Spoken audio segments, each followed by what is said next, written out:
Good morning. How are we for volume? Are we okay? Very good. Thanks, William.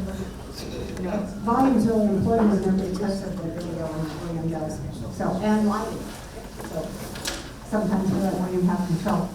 Good morning. I'm Judy Ann Files. Welcome to Forum. It's nice to see you back with us again today. This morning, as you can guess, if you look at the screen and you read the email you got, we're going to talk about this new housing program. So, Don and Eva and Carlton are here, but they tell me that Don gets to speak first. So, Don Varey, are you ready to talk? No. Oh, no. No, we don't. First. Eva's first. I don't care who's first.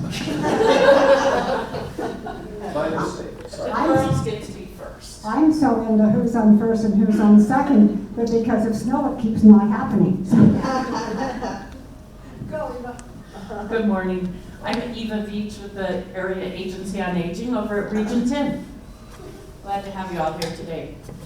So, about 8 or 9 years ago, Don and Carlton and I and a bunch of other people were sitting on the Housing Coalition. And way back then, we knew that there was a housing crisis in Montrose and really in all of Region 10. So we started trying to move the needle and address the housing needs, especially of those who are low income. And we, on the Housing Coalition, Sue Hansen was also on that coalition, and we would talk to each other afterwards and say, how many meetings are we going to have when we don't get anything done? So fast forward to a little over a year ago, Senate Bill 290 came up, and what that was is it gave the area agencies on aging in Colorado, 16 of us, the opportunity to apply for a portion of $15 million. And I got really excited about that. I was like, here it is. Here's my chance to get some serious money in Region 10 and see if we can finally move the needle. In my opinion, supportive housing is what we really needed for the population that I'm the most concerned about, which is older adults. And through COVID, one of the things we really came to understand is homelessness, or those at risk of homelessness. So for those of you that don't remember the early days of COVID, all of the public restrooms were shut down, the shelters were shut down, and our homeless folks had nowhere to go for just basic hygiene issues.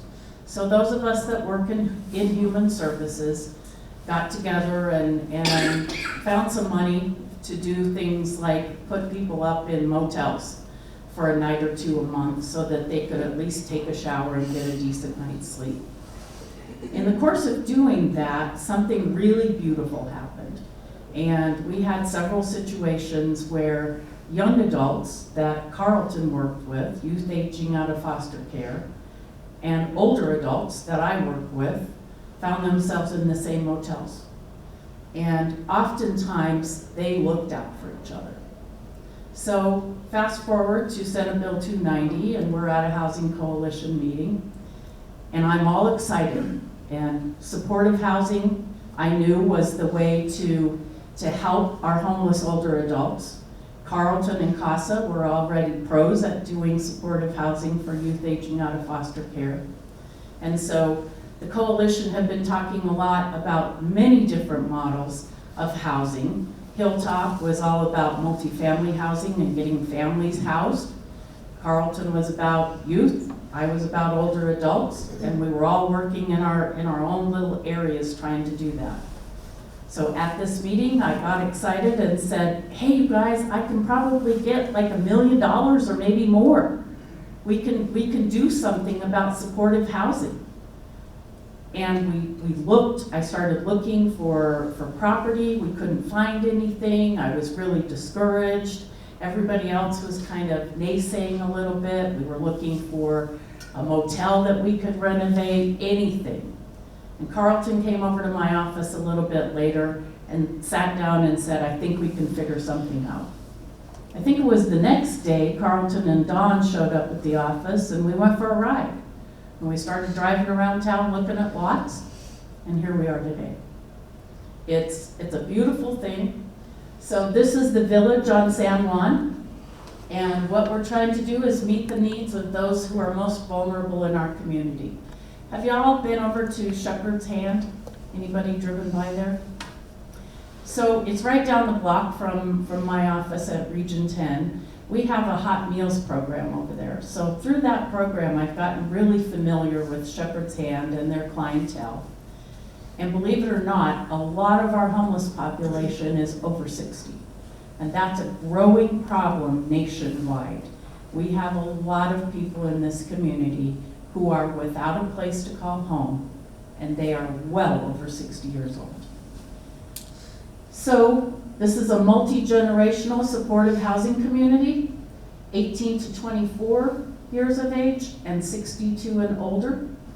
It's affordable supportive housing. Carlton's going to talk more about that. And then there will be also transitional housing. Oops, what am I doing? There we go. So the village on San Juan is located over off of the bypass. We haven't broken ground yet, but we're going to really soon. CASA has experience with supportive housing, and Region 10 understands the needs of older adults. And we both have solid partnerships in the community and a lot of years at doing what we do. And I want to just pause and give a little shout out to the nonprofits in this community. As I said, the Housing Coalition came together a long time ago to try and solve this issue long before everybody else was talking about the housing crisis. It is the nonprofits in this community that made things like this happen. We're the ones moving the needle. And the city of Montrose has stepped up and really been supportive of this project. So we are stronger together, and this project is going to show you that. So CASA, the 7th Judicial District in Region 10, Area Agency on Aging, our goal is to create a safe space for marginalized adults and young people so that they can have a fresh start in a house they can call their own. So this is not an apartment building. These are individual homes that each one of these people will have their own space. They can decorate it the way they want to. They won't have an attached wall with anybody else. It's a home. So we're going to bring these two generations together. We envision that they're going to support one another, that the wisdom of the older adults and the mobility and tech savvy of the young people is going to create some real magic. So with that, I'm going to turn it over to Carlton.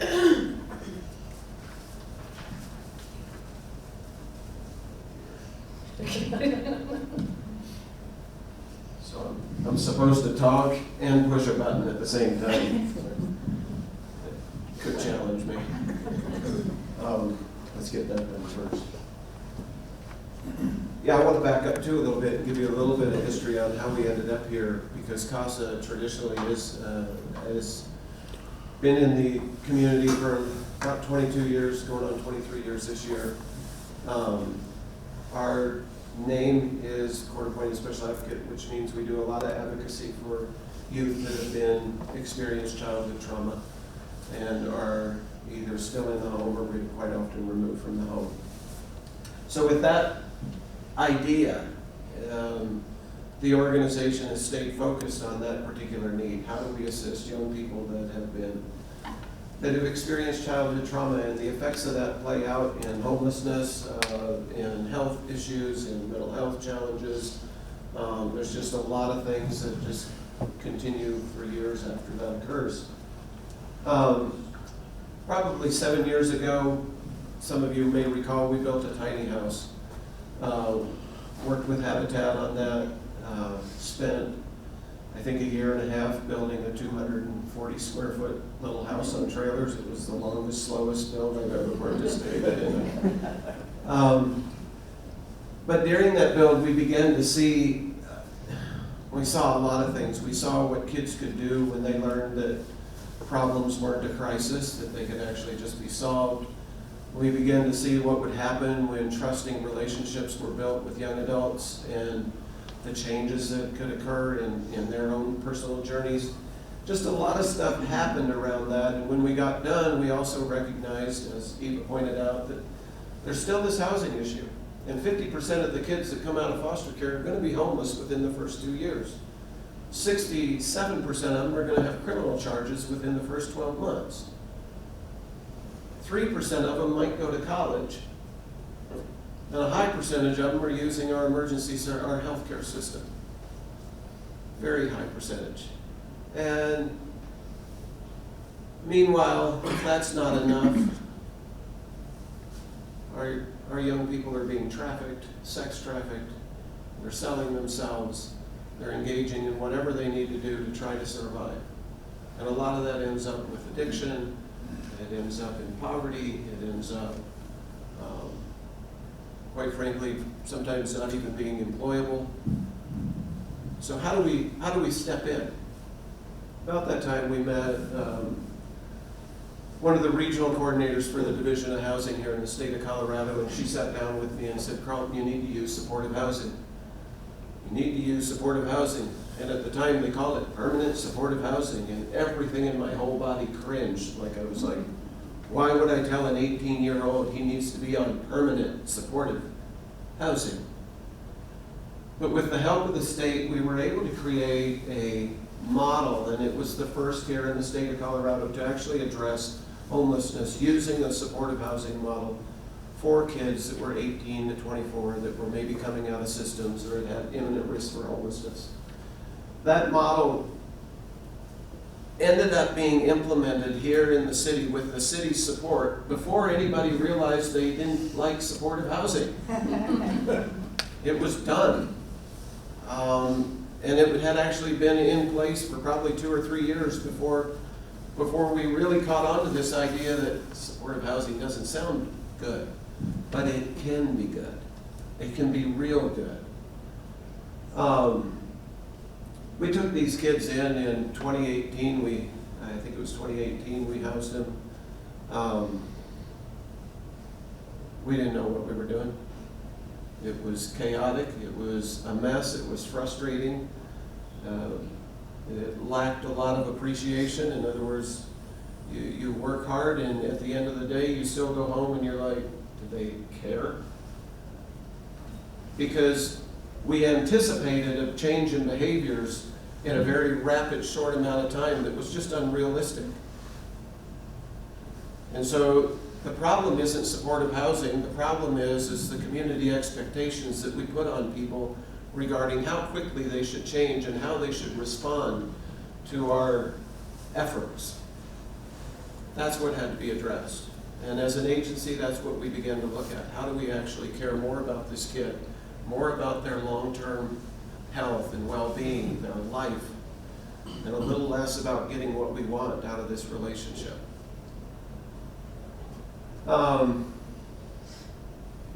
Fast forward, we've been in supportive housing for a couple of years. We also have 6 units in Delta right now that are up and running, and they're doing quite well. When I heard she had $1 million,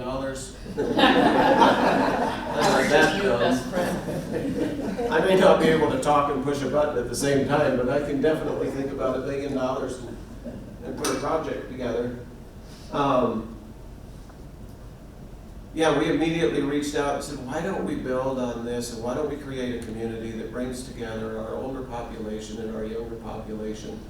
And I always chuckle when Eva describes it as magic's going to happen. There's going to be some things that aren't that magical too. I just want to be clear. But it's still the right thing to do. It's still the right opportunity. And so about 1.5 years ago, we started this journey, and we knew we needed to expand and provide more housing, and we actually went out to our board of directors, began having that conversation, and we looked at smaller, and we finally said, no, let's just get this done. And we ended up purchasing 15 acres on the bypass. What you see is about a 7-acre chunk that's on the south side of that, right along the curve of the bypass. Right behind it is this beautiful 8-acre conservation easement. And it's beautiful because it provides plenty of space, plenty of quiet, plenty of buffer to just allow our future tenants to experience maybe some tranquility and some outdoor space and and quite frankly gives the neighbors some distance, you know? Which I don't think they'll need as much as they think they'll need. So we went out, originally we were gonna do the 3 phases, which are these 2 blocks here, this one, and this one. But this last year, I don't know if you're aware, the state of Colorado put a significant amount of funding into housing. And they created some grant opportunities, and one of them is transformational affordable housing grant. And it's coming out of some legislation. When that came out, by the time that came out, we had already gone through city planning. And I love pointing out, because it felt so good, we went through the entire process, the sketch plan review, the planning board, the city council, and we got no dissent. Not just from our city, but from our community. We had no one opposing what we were trying to do. And maybe it's because we were flying under the radar, we don't know, or maybe it's just because they really like what we're doing. I'm gonna go with that second part. So we had all that done, and then when these resources became available, we just said, you know what, let's get it all done at once. Let's go for the entire 4 quadrants. So what we have now is 45 units, 30 of those will be supportive housing. The vouchers were already awarded in 2022. Those vouchers are 20-year project-based vouchers that allow us to have a lot of stability to the project. Those vouchers say that if a kid moves in, or now a senior, moves in and they're unemployable, and I know some of that might sound offensive to some of you, like, you know, why can't they get a job? But the truth is, if you've ever been an employer, you might understand that some people you don't want to hire. It's like normal. So if they can't be employed, the state will come alongside and pay 100% of that rent. The moment they get employed, that rent becomes 30% of what they earn. So it stays somewhat affordable. I will still say that you take a highly traumatized kid and you get them a job, and that job will probably only last long enough for the state to determine how much rent they owe. And then they'll lose that job and they'll still owe that rent, which is where our organization comes alongside and says, you know what, we'll work on a payment plan, because kicking you out actually won't solve any community problem. We are in for the long run with these young people and with our seniors as we move forward. Let me be clear, CASA is not going to be providing services to seniors. Don't everybody get their hopes up here. I got that. That's Region 10. CASA is staying focused on their mission of these youth, but we are coordinating together to address this problem. We have seen, and we'll come to a slide later on, we have seen our employment rate hit 100%, now 90-some%, because one individual is on disability and won't be employed. But for those who can be employed, we have actually hit 100%. That means 100% of our youth in our tenant spaces are at one time employed. And we hit that a few times this last fiscal year, which is phenomenal. It's amazing. We have taken the rent. Well, yeah, I'll save some of that. We'll come back to that later. You can see what the project is.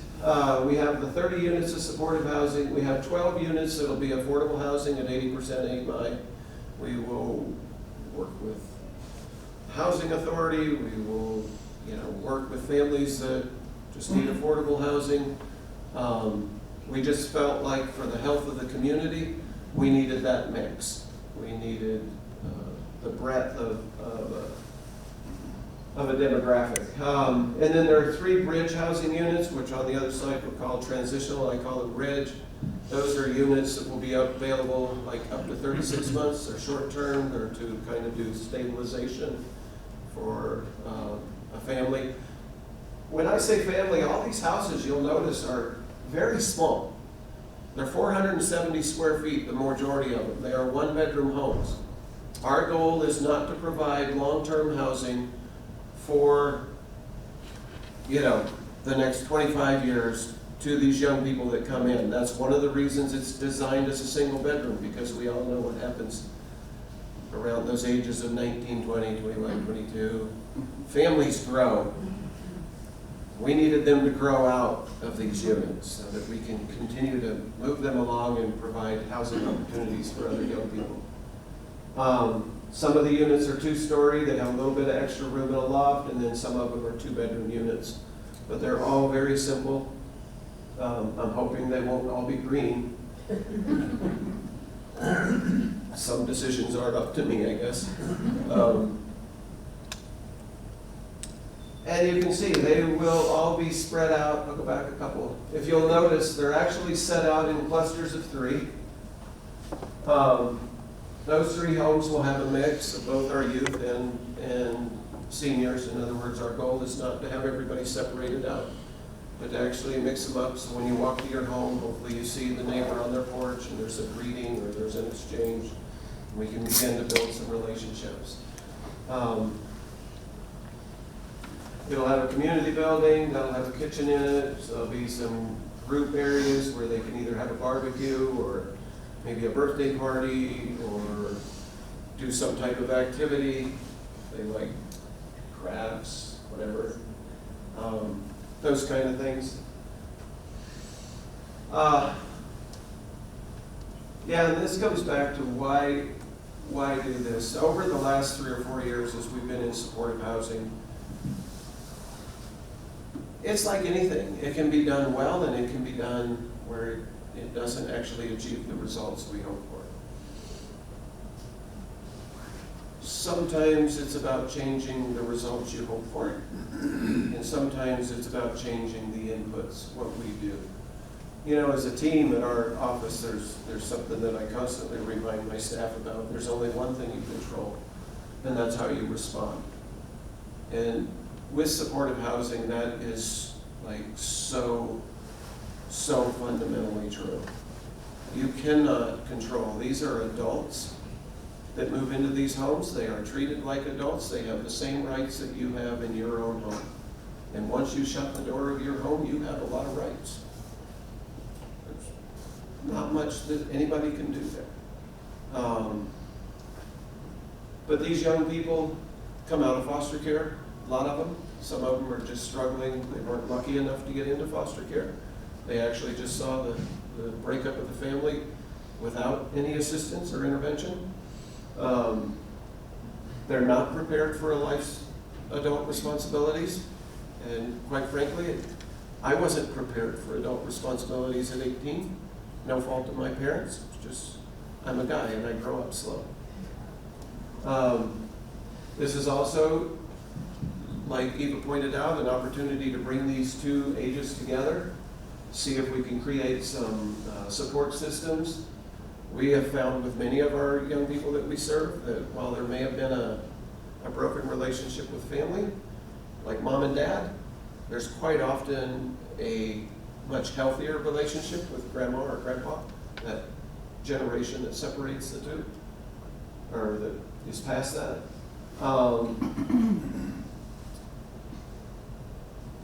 That last line, this is really a good point. If we don't do the supportive housing the way we do it, what do you want to do? What do you want to do at the end of the day? When you have a group of young people that are struggling to survive, you only have a couple options. You either help them survive or you help them die. I mean, you're either making a choice to engage and say, look, I'm going to invest and I want to see you succeed, or you're making a decision that just simply is, I'm going to step back out of it and hope you go away. And when we first began this journey in housing, supportive housing, I can honestly say there were probably about 6 months that I kept defaulting to the, boy, if I could get that kid out of my unit and try another kid, it would be so much better. And that's just being honest. And then you finally get to realize that, no, actually, that doesn't work either. because all that does is just move that problem along to somebody else, and this is what we're committed to do. I want to talk a little bit about this, and then I'm going to turn it over to Don, and then we'll have time for questions too. You'll see that, up there, just got a pointer? Pointer, Don? Yeah, I got a pointer. That one right over there in the corner. So far on the 2 projects that we've done in Delta and Montrose, this takes you back through some of what we've accomplished, okay? We have 6 units in Delta. We have, how many vouchers do I have here? I have 8 units, but 12 vouchers. So we have a total of 18 vouchers, okay? And we... It won't do the slides though. Oh, okay. Now you have 2. Yeah.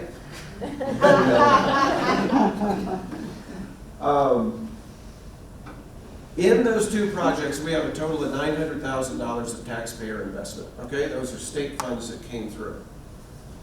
Those projects together ran right about 1.8, so you might say 50% of it, okay, was taxpayer money.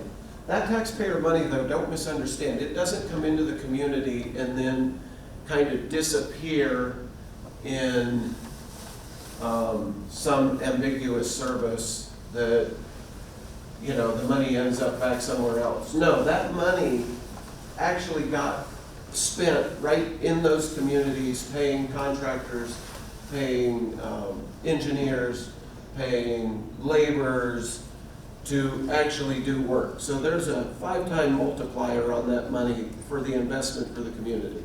When you bring money, you know, when we bring those dollars in, I think it's often forgotten or overlooked that, oh, it's just more public money doled out for poverty-stricken individuals. No, that's actually not what happens. That money gets spent right here in the community, and it becomes what puts bread and butter on a lot of people's homes and on their tables. It sends their kids to school. It clothes them. It does a lot. Then if you look at this other one, you'll see last year there was a maximum annual investment of $136,680 in rent subsidies.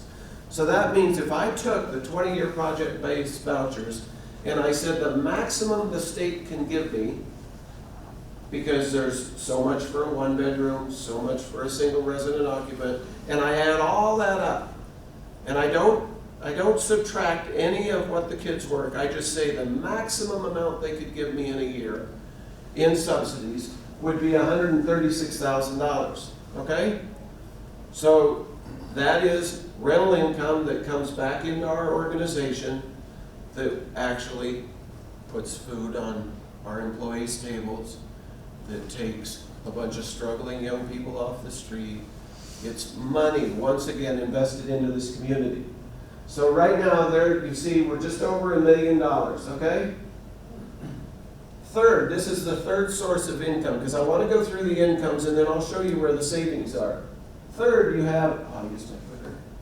You have the 20-year project-based vouchers that are now coming with an amount of money per door to provide support. This is like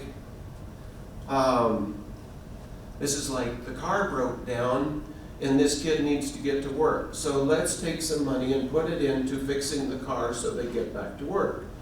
This is money that can be, we have a kid who has finished a college certification program but has a debt load between this and the payment. Can we reduce some of that debt load so that they stay stable? Because for a lot of these young people, anxiety is the biggest hiccup. So that money right there goes into just solving some real life crisis that keeps these kids stable. So now we're at roughly 61, what are we at? 1.2? Right around 1.2, right? But remember, that one up there is a one-time. That you'll never have to, taxpayers don't have to spend that anymore. That's hard costs. Those went into the construction.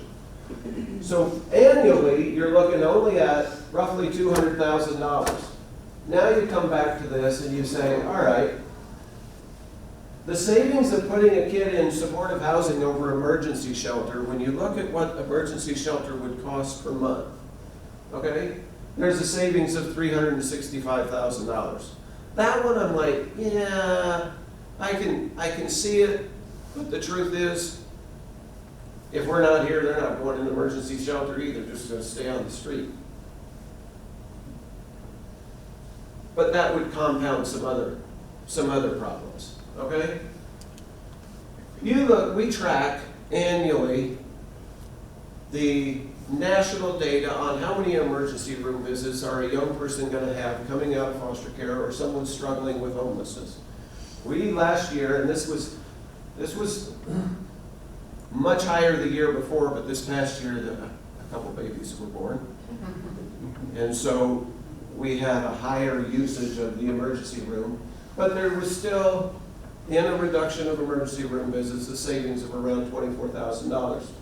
You look at the improved educational outcomes. We're seeing a higher percentage of our kids actually either get some type of post-high school certification, CNA, even finish high school, a higher percentage of them. We've had a number of kids go on to college that are doing their thing. So improved educational outcomes, another savings of $83,000. You look at the increased employment and reduction of public benefits. If you're aware, when a person goes in and tries to get public benefits, a lot of that is based on income. And the more they earn, sometimes the less they get. The more they earn, the less they get. So that creates a savings of $102,000 for the community, and just in that small area. Now, we're only talking about 18 kids, okay? Reduction in criminal charges, and I would say the amount right there is low, because we're now, we might have had one here in the last couple months, but I can say we've gone 3 years, and I think it was just a traffic. It was traffic only. It was traffic only. So yeah, now we're into our 4th year with no criminal charges. Okay? That's amazing. And that number saved, that's very conservative. We're not trying to like make stuff up.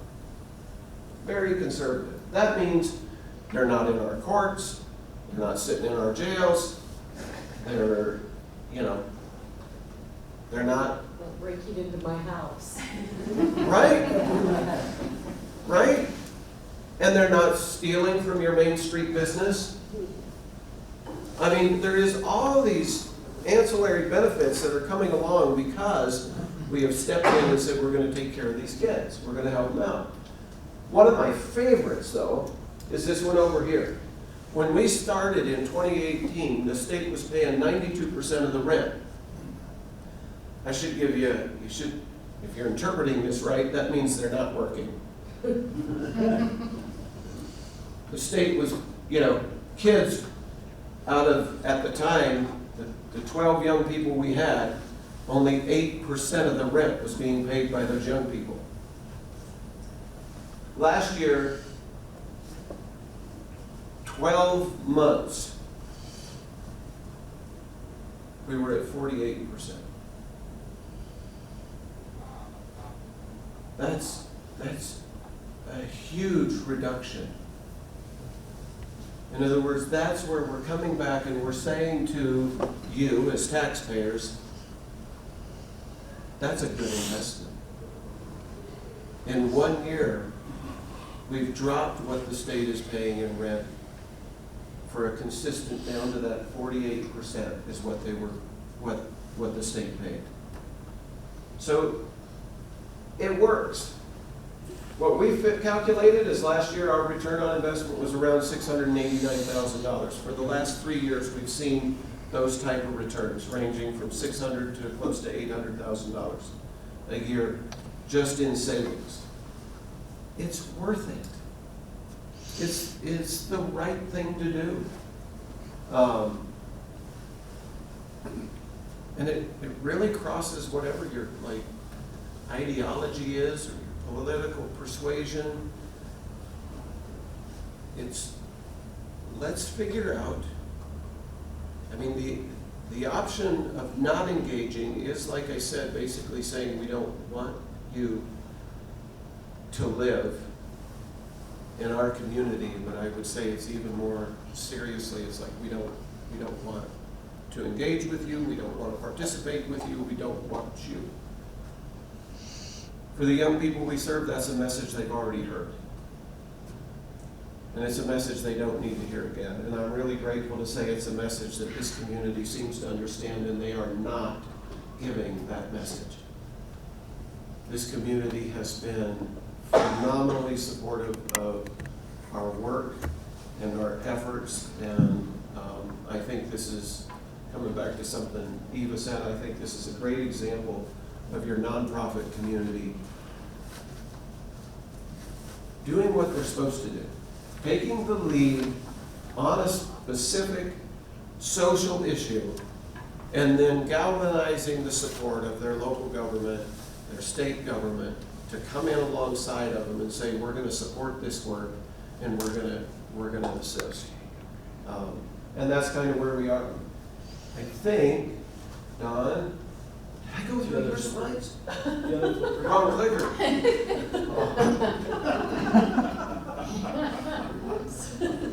I'm just going to give it to you. You find out your slides. And we'll have time for some questions, I'm sure. Thanks for being here. I'm Don Varey. I'm a volunteer at CASA. I've been volunteering since probably 2018. I started just working with youth at First Place, actually. And one of the things I just wanted to say, because you've heard the term supportive a lot this morning, and that's very important. And you know, Carlton went over all the numbers, and that's great, right? We're having a huge impact. But when you see a kid, when a kid comes up to you that you've built a relationship with, a loving, caring, supportive relationship with, and he's got a job that he loves, that he never ever would have got if he didn't have this opportunity, that just hits you. Just, we're doing the right thing, we're doing what matters, what counts. Or a kid, I remember a couple of years after I was volunteering at First Place, I can't remember her name, Karen Carlton would remember, she got accepted at a college to be a vet tech. And it's like, she was so happy she went off to college. She left the property and went off to college. She was so excited about that. And it just warmed your heart when you know you're having, these projects are having an impact on kids' lives. And senior lives as well. So, but anyway, let me go back to the slides. So there will be an on-site property manager, probably, not necessarily, but probably living in that apartment in the community building. There is a tenant, we've talked about having, and I think on the senior side as well, tenant, actually probably very much so on the senior side, a tenant advisory committee. There's continuing funding for these types of things because there's a huge need, and you can see that they're making a difference. So, and then case management. So CASA has their own case managers. I'm not sure how Eva's providing case management. She'll be providing case management. That's part of the supportive side. You have case managers that meet with the tenants on a regular basis, find out how they're doing, what they need, and then align services based on what they need. I should also mention supportive housing you can't force your services on the tenants. They can accept them or not. But once you've built a loving, caring relationship with these tenants, they trust you and they realize you're there to help them. So they accept a lot of services. And there's lots of services, and I can talk about that a little more later, or at another time. But education. or helping them continuing their education, or employment, helping them. These kids don't know how to fill out an application or write a resume, but when you can pair them with somebody that can help them do that, and then they start getting interviews, it's like the best thing ever. So supportive case managers can help, will be helping with that. That's supportive housing requires that. Mental health and from both CASA has mental health providers, as well as some of the, I think Integrated Insight is who you're going to be using in the community. So, and then on-site support groups. So this wasn't one of my slides. I was going to talk about this one, but this project is like, this project is so exciting to me, and because I've seen results at First Place, and there's been results at First Place in Delta, and so, and we've seen how these young people and these seniors have interacted over, like, I heard story, so some of the youth from CASA were delivering meals to some of the seniors during COVID, right? They'd go pick up the meals, probably I think at Shepherd's Hand, and they deliver these meals to the seniors. Well, the seniors would light up when they saw the kids, and they built relationships. So when a young person goes and knocks on a door to deliver a meal and that person doesn't answer, they are concerned. Like they built a relationship with that person. They're going to make sure that person gets what it's called, a health check, to make sure that person's okay. So when you start thinking about, okay, well, now we're having a multi-generational facility of this type, man, I can't wait to see, it'll take some work on our part, but I can't wait to see the results of that. In fact, is this the first one in Colorado? This is the first multi-generational supportive housing project in Colorado. So a lot of people are looking at us, but a lot of people are very excited about this project outside of Western Zone. So these are just some of the our hopes and desires and goals. I kind of just mentioned most of them, but we totally anticipate, and it'll take work, a fresh start, a safe place that they can be proud of. When we talked about what this project's going to look like aesthetically, with flower beds and community gardens and bird feeders out in front of the units and places for people to sit along the pathways, all of us are going to be proud of this project. So I'm chairing the Community Advisory Committee. So the Community Advisory Committee is made up of several different constituents. CASA, sorry, I keep switching back and forth. CASA board member, Region 10 rep. We have tenant prospects, so we have people on this board that are 18 to 24, adults 18 to 24-year-olds that are on this board. We also have seniors that are maybe have been homeless or maybe homeless right now that are part of this board. We have an advocate on the board. We've got subject matter experts, so we have a supportive housing subject matter expert. We have a caseworker who's on the board, and we have somebody who's worked in creating tiny home villages for homeless people, so on board. So we bring in subject matter experts as necessary. So we met with the police department. We brought in Sergeant Jones to talk to us and help us come up with ideas on how to make the place safer. And we met with the fire department, Mark, about how to make the first responders. Can the first responders easily find the units? What do we need to do to think about all of that? Is there enough turning radius for the equipment and all of that? And then we're taking those recommendations and providing them to Carlton and Eva for the project. We've even, and here's another point I should mention, supportive housing or affordable housing, the number one thing, or not number one thing, but what's very important is to try to keep your costs down, because you're not collecting much rent, right? So you want to keep your costs down so that you can afford to maintain the place long term. That's what happens with any kind of affordable housing project. So having all the funding that Carlton and Eva have generated to have to not finance this project or finance very little of this project is very important. But then so is the ongoing costs. So one of the things that we're looking at is how can we make the ongoing costs, like utilities, how can we make those lower to keep our ongoing expenses down? So we met with a solar expert, and we've been working with DMEA to figure out ways to keep our power expenses down as well. Not sure which one of these is. Okay, I guess I just mentioned that. So we've met with some of the other agencies in town, you know, Hilltop and the city, Housing Resources, several others, Center for Mental Health, and they had great insight there. The advisory committee has met with all these people to talk about the project, make them aware of the project, find out how they can support the project, and get their recommendations as well. And I think, oh, and just a couple future, I should also mention trauma informed. So, and it was on the earlier slides too, most of the tenants will have likely experienced trauma in their life, right?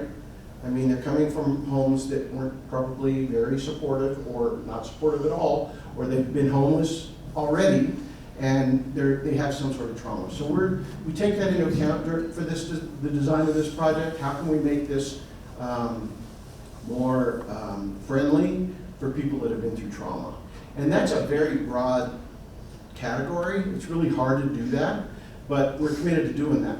You know, just an example, some people want, some of the tenants will probably want to have lots of natural light, and when they look out their window, they don't want to see, for whatever reason, another unit, or looking into another person's unit.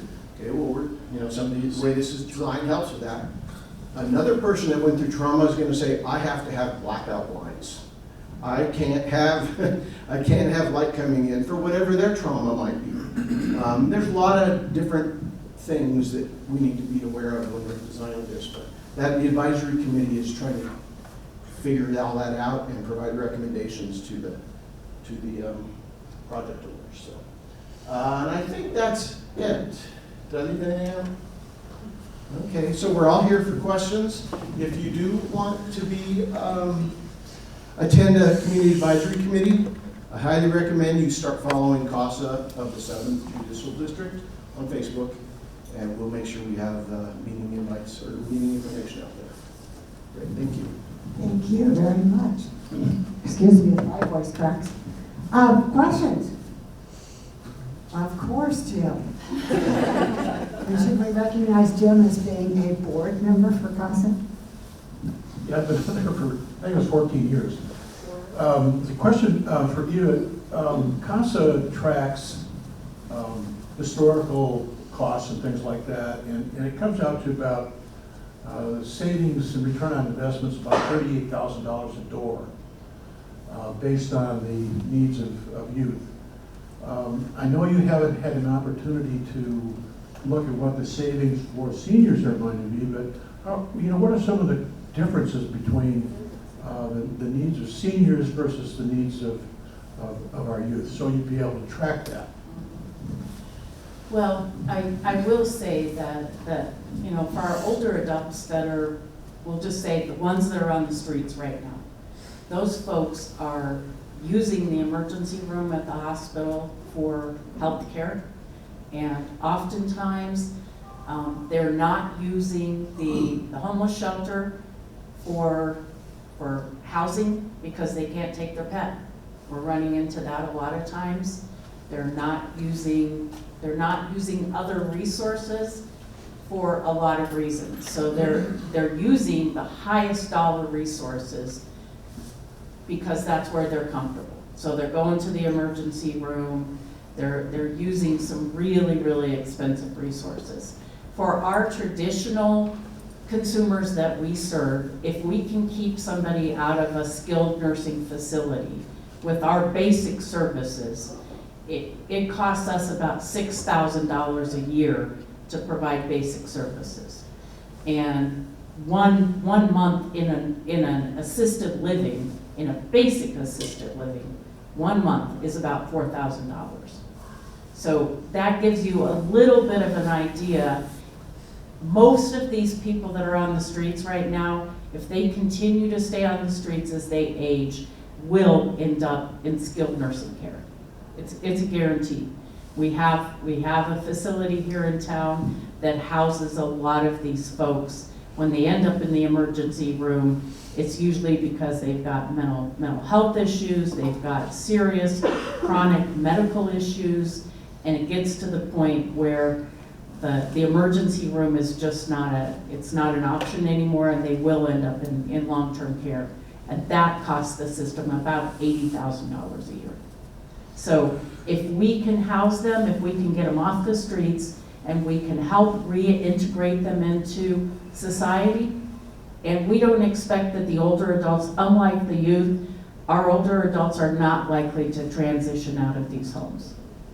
So we've designed them to be handicap accessible. They'll be able to stay there. And I get accused of looking through rose-colored glasses on a regular basis, but I think these people, for the most part, are going to be able to learn to be independent again and stay out of the emergency room for the most part. Supportive housing is designed to help people learn how to be more self-sufficient. If you think about being homeless, these people haven't cooked, they haven't cleaned, they haven't had normal hygiene opportunities. We have to reteach them how to do all of those things.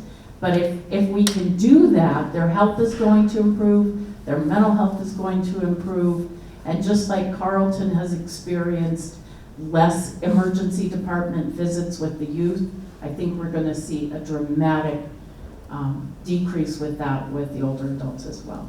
So to answer your question, do I know the exact number? No, I don't.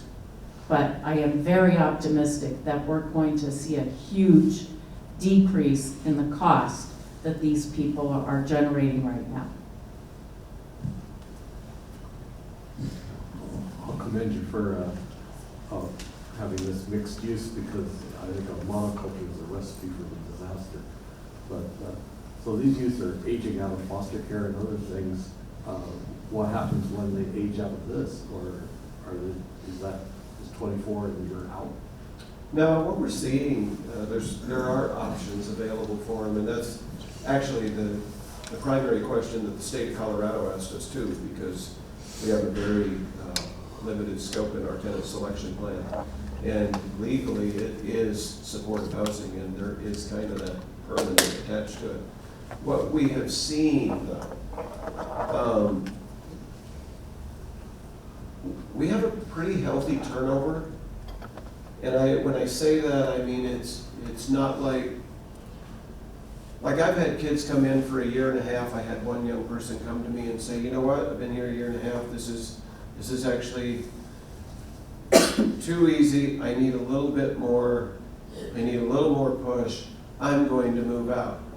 That young person did. Last I saw him, and that was just recently. He's working over at City Market, and he moved out on his own and figured out, you know, in other words, for that particular youth, it was like, this isn't healthy for me. And they recognized that, and he made that transition, which is appropriate. We've had other young people come in that 2 years in have been, and originally this was quite a struggle for me, because I was like, did I pick the wrong kid? Young lady came in and during those 2 years had restored a relationship with her mother and moved back home. Now on one side you can say, yeah, but we did permanent supportive housing, she's supposed to stay here. On the flip side, it's like, wait a minute, this kid restored a relationship with her mother, and ultimately that's good. No matter how long that lasts, even if it's 6 months or a year and then it falls apart, that's important. And so we've had kids move out for that. We've had young people move out of state because they moved back with other extended family. We're seeing that it's not an issue. Most of them, by the time they hit that 25th birthday, they know that they need a plan in place to move to the next spot. They can always get on the wait list, and they're actually moved to the top of the wait list for another type of housing assistance voucher. And so that is always an option. But these young kids seem to know that that 25th birthday, they need to be out so the next young person can get in and have their shot at this stability and the benefits that it's brought them. And we're not, so far hasn't been a problem. We have to identify for the state why every kid moves out. And it's not because we kick them out.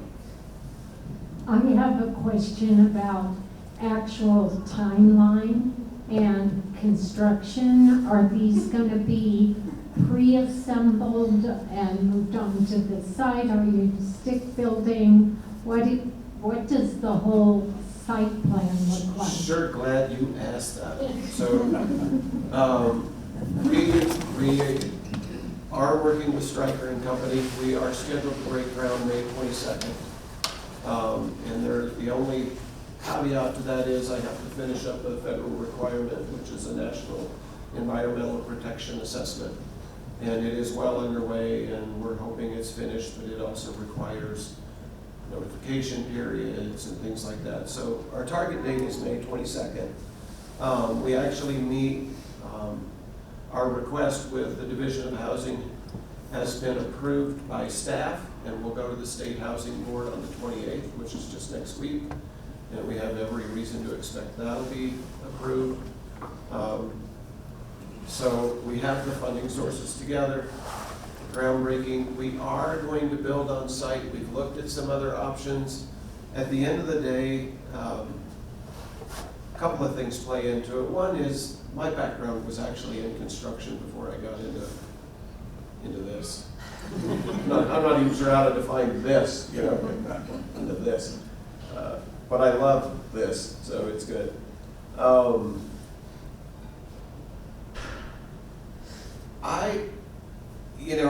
As a former business owner, the idea of being able to bring the $10 million into this community and spend it right here in this community is really like a priority for me. Just because at the end of the day, this is our community. And so they will probably be built on site, which keeps our people here at home employed and working. That's what I'm anticipating right now. So thank you. Thank you very much, all three of you. We appreciate your being here this morning.